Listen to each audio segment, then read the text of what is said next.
প্রচণ্ড গরম আর কাজের চাপে আজ মাথাটা বেশ ধরেছে। তাই সন্ধে নামতেই সিদ্ধান্ত নিলাম আজ কমল দাদুর গল্পের আসরে যাব। বেশ অনেক দিন হয়ে গেল কমল দাদুর গল্পের আসরে যাওয়া হয়ে ওঠেনি। ইন্টারনেটের কাজের চাপ এতটাই বেড়েছে যে এক মুহূর্ত নিঃশ্বাস নেওয়ারও সময় নেই। সারাদিন কাজ করতে আর ভালো লাগছে না। সাথে হরিকাকার দোকানে গরম চাটাও আয়াস করে খাওয়া হবে। এ গ্রামে হরিকাকার চা বেশ নাম করা। সাথে কমল দাদুর গল্প হলে তো আর কোনো কথাই নেই। আজ অনেকদিন পর যাচ্ছি গল্প শুনতে। শুনেছি কমল দাদু যা গল্প শোনায় তার সবই নাকি বাস্তবে কারো না কারোর সাথে ঘটেই।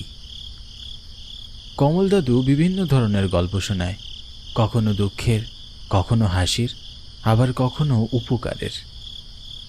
আমি বেশ কয়েকবার লক্ষ্য করেছি দাদু যেই গল্প শোনায় তা কারো না কারোর সাথে ঘটবেই, কিন্তু দাদু কখনো কারো নাম গল্পে উল্লেখ করে না। আসলে তিনি নিজেও জানেন না যে তার বলা গল্পগুলো কিভাবে বাস্তবে ঘটে যাচ্ছে। এমন অলৌকিক ঘটনার অধিকারী হয়েও মানুষটি অতি সাধারণ।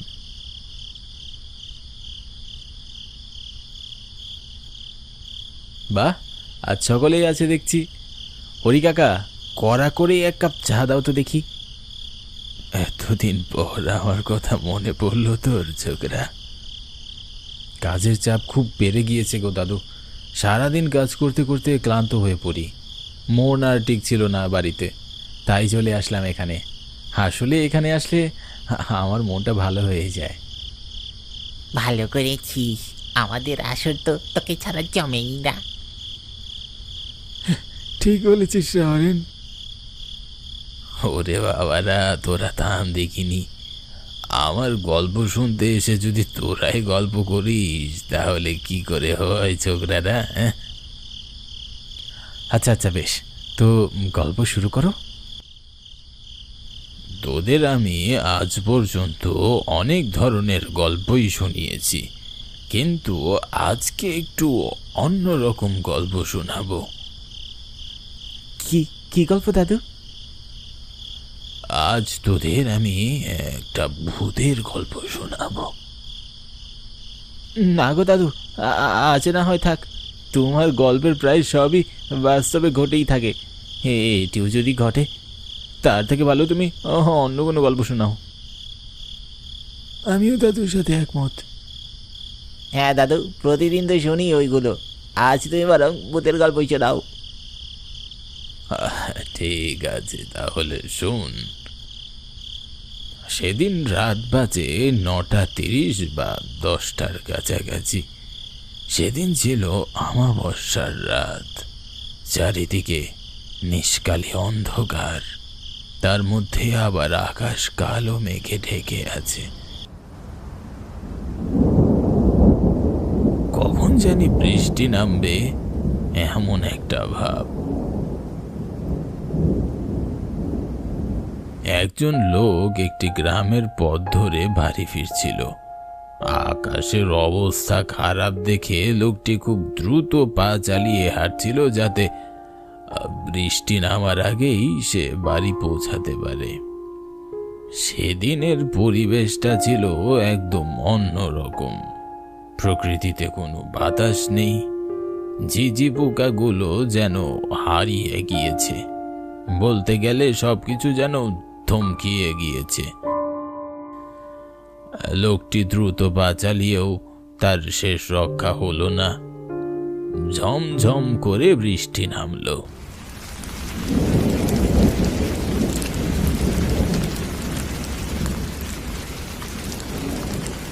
লোকটির বাড়ি ফেরার পথেই পড়তো মস্ত বড় একটি বট গাছ। বৃষ্টির প্রকোপ অনেক বেশি হওয়ায় সে মনে মনে ভাবল বট গাছের নিচে গিয়ে আশ্রয় নিবে। তারপরে খানিকটা সময় পার করিয়ে বৃষ্টির প্রকোপটা কিছুটা কমলে আবারও বাড়ির পথে রওনা হবে। যেমন ভাবনা তেমন কাজ। রাস্তার পাশের মস্ত বড় গাছটির নিচে দাঁড়িয়ে পড়ল লোকটি। আর অপেক্ষা করতে লাগলো বৃষ্টি থামার, কিন্তু বৃষ্টি যেন কিছুতেই থামছিল না। আর বৃষ্টির ফোঁটাগুলো বাড়তে লাগলো। হঠাৎ লোকটি তার পিছনে কারো উপস্থিতি অনুভব করলো।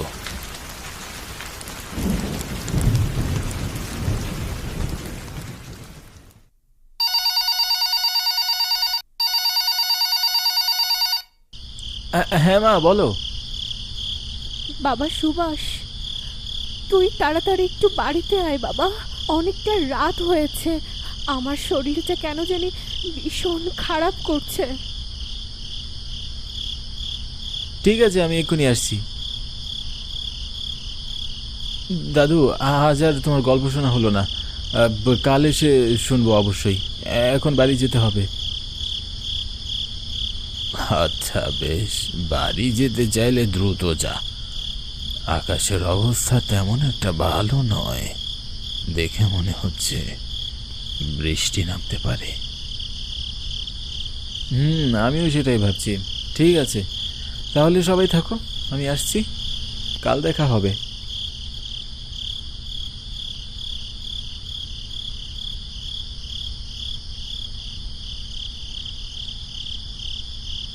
দাদুর গল্পটি শোনার অনেক ইচ্ছা ছিল, কিন্তু সেটা আর হলো না। সকলকে বিদায় জানিয়ে বাড়ির পথে হাঁটতে লাগলাম। হরিকাকার দোকান থেকে আমাদের বাড়ি প্রায় 1-1.5 কিলো হবে। রাতের বেলা এ পথে কোনো রিক্সা বা কোনো যানবাহন পাওয়া যায় না, তাই হেঁটেই বাড়ি ফিরতে হবে। আকাশটি ঘন কালো মেঘে ঢেকে আছে।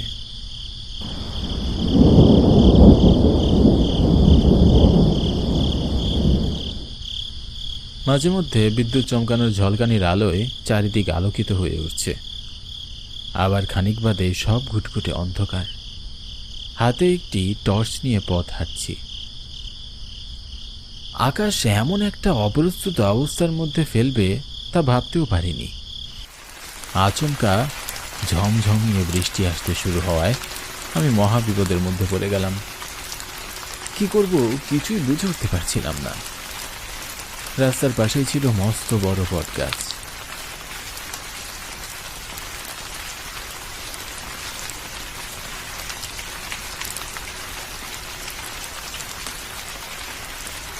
বৃষ্টির পানিতে গা ভেজা থেকে নিজেকে বাঁচাতে দৌড়ে গিয়ে গাছটির নিচে আশ্রয় নিলাম।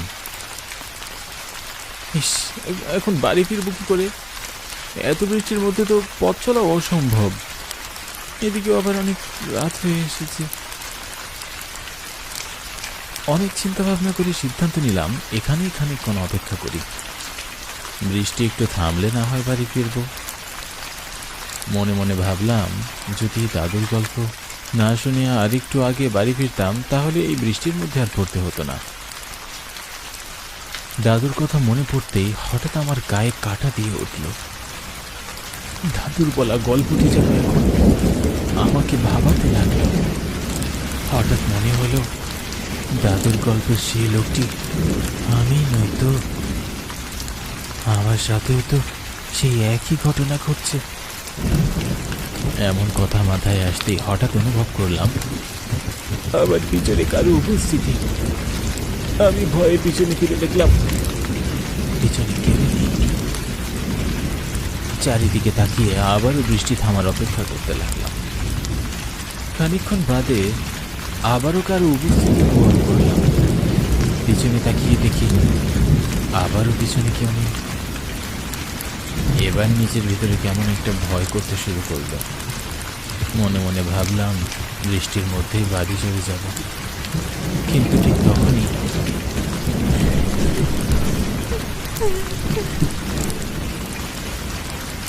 কারো কান্নার আওয়াজ কানে ভেসে এলো। কেউ যেন ফুপিয়ে ফুপিয়ে কাঁদছে। আমি পেছন ফিরে কান্নার উৎস খুঁজতে গেলাম। এত বৃষ্টির মধ্যে কান্নার আওয়াজ কোথা থেকে আসছে? হঠাৎ উপরের দিকে চোখ পড়তেই আমার বুকের ভিতরে ছ্যাঁক করে উঠল। গাছের ডালে ঝুলন্ত লাশটি দেখে ভিতরের প্রাণ পাখিটা বেরিয়ে যাওয়ার উপক্রম। বৃষ্টির মধ্যেও গা ঘামতে শুরু করলো। মেয়েটির মুখের এক পাশ পোড়া, আর তার চোখ দিয়ে রক্ত গড়িয়ে পড়ছিল। মেয়েটির চেহারা দেখে আমি স্পষ্ট বুঝে গিয়েছিলাম এটি কোনো মানুষ হতেই পারে না। এমন সময় হঠাৎ মেয়েটি ভয়ঙ্করভাবে হেসে উঠল।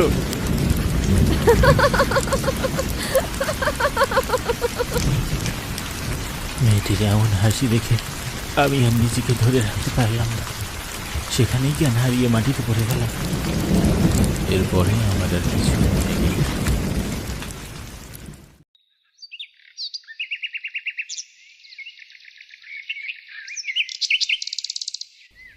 পরের দিন জ্ঞান ফেরার পরে আমি নিজেকে আমার ঘরে পাই। গ্রামের কিছু লোক আমাকে অজ্ঞান অবস্থায় রাস্তায় পেয়েছিল। পরের দিন আমার বন্ধুর কাছ থেকে জানতে পারি আমার সাথে ঘটা ঘটনাটির সাথে কমল দাদুর বলা ঘটনার সব মিল রয়েছে। জানি না কমল দাদুর ভিতরে এমন কি আছে যে তার বলা ঘটনাগুলো সত্যি হয়ে যায়।